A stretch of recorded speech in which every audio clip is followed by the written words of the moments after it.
you probably noticed I don't feel about that war the way we were told we were supposed to feel about that war, the way we were ordered and instructed by the United States government to feel about that war. You see, I tell you, my mind doesn't work that way. I got this real moron thing I do. It's called thinking. And I'm not a very good American because I like to form my own opinions. I don't just roll over when I'm told to.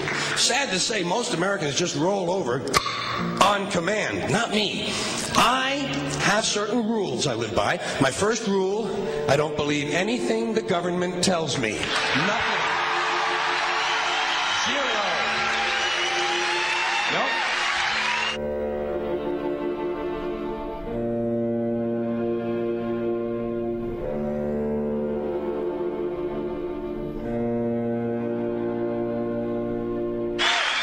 And I don't take very seriously the media or the press in this country, who in the case of the Persian Gulf War were nothing more than unpaid employees of the Department of Defense, and who most of the time function as kind of an unofficial public relations agency for the United States government.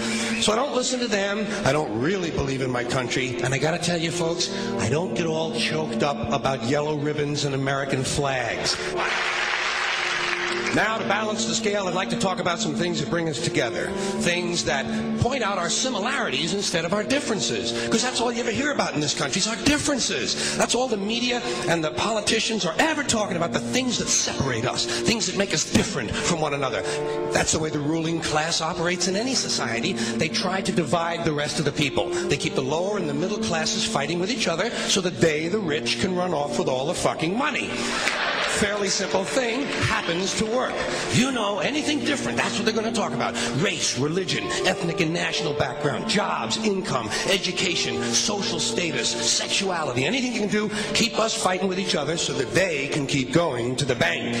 You know how I describe the economic and social classes in this country? The upper class keeps all of the money, pays none of the taxes.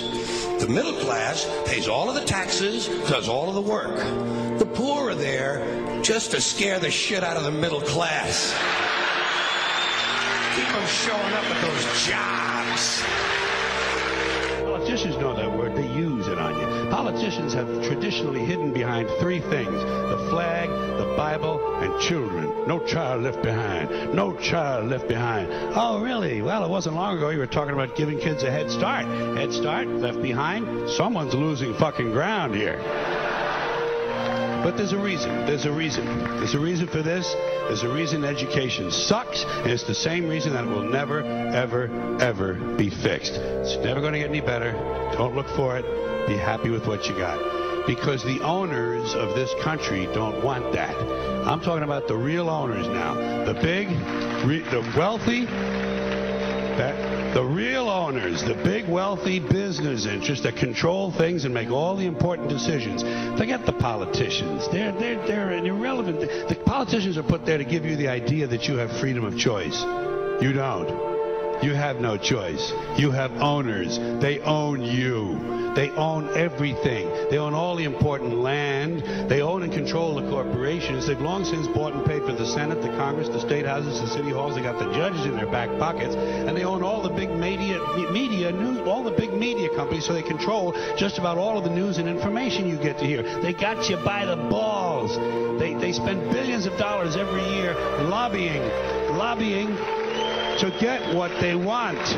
Well, we know what they want. They want more for themselves and less for everybody else. But I'll tell you what they don't want. They don't want a population of citizens capable of critical thinking. They don't want well-informed, well-educated people capable of critical thinking. They're not interested in that. That doesn't help them. That's against their interest. That's right. You know something? They don't want people who are smart enough to sit around the kitchen table and figure out how badly they're getting fucked by a system that threw them overboard 30 fucking years ago.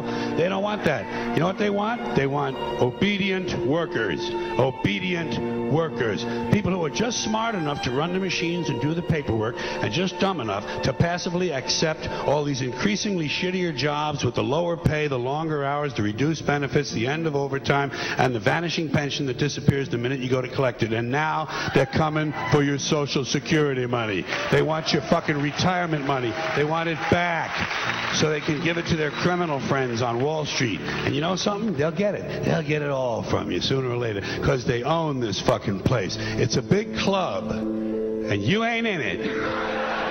You and I are not in the big club.